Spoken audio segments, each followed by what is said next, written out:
If you're looking to hand off your WordPress.com site to someone else, maybe you're selling your blog, passing a project to a colleague, or simply making sure the right person is in charge, you've come to the right place. Today, I'm walking you through the safest and simplest way to transfer ownership of a WordPress.com site. By the end, you'll know how to securely move everything to the new owner, so your site remains in good hands. Let's get right into it. The method I'm showing is for websites hosted on WordPress.com, the official platform, not separate installations. WordPress.com actually comes with a built-in transfer tool that handles most of the heavy lifting for you, keeping everything safe and organized. First, you'll want to head into your site's dashboard. This is the nerve center where you manage all your site's key settings and features. You can get there by logging into WordPress.com and clicking on your site's name, easy. From here, look for Settings in the left-hand menu. Settings is where most of the site-wide changes happen. Think of it like the control panel in a car. Once you're inside the settings area, scroll down until you find the section called Site Tools. It might be tucked away, but keep an eye out. This section is designed for tasks like exporting content or, in our case, transferring site ownership. You should see an option that says Transfer Your Site.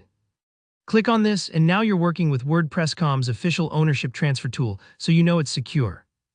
Now you'll be asked to enter the username or email address of the new owner.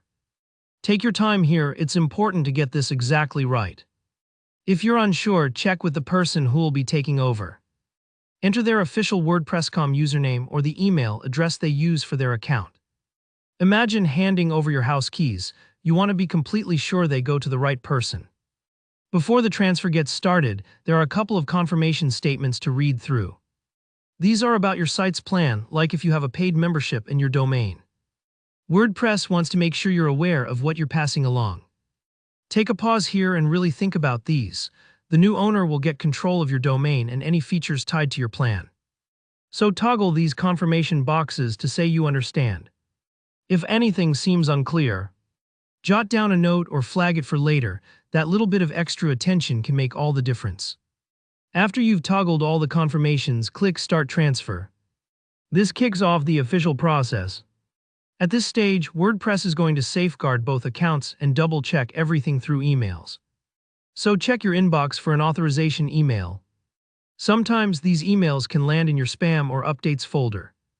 So if you don't see it right away, don't panic, just dig around a bit. When the email arrives, open it and click the Authorized Transfer link. This step is crucial. Think of it like signing the final paperwork in a sale. Once you've approved, the new owner gets their own email asking them to accept the transfer. This two-step authorization helps prevent any unwanted transfers and keeps your site secure. There's one more thing. After the transfer is complete, ask the new owner to update the domain contact information. This makes sure they'll be able to manage renewals and respond to any official notices about the site. It's a small detail, but it's really important, like updating the address on your driver's license after a move. And that's it, you've securely transferred your WordPress.com site. If this guide helped you out, please give it a thumbs up. And if you have any questions along the way, just drop a comment below. I'm always happy to help. Don't forget to subscribe for more clear step-by-step tutorials just like this one. Thanks for watching.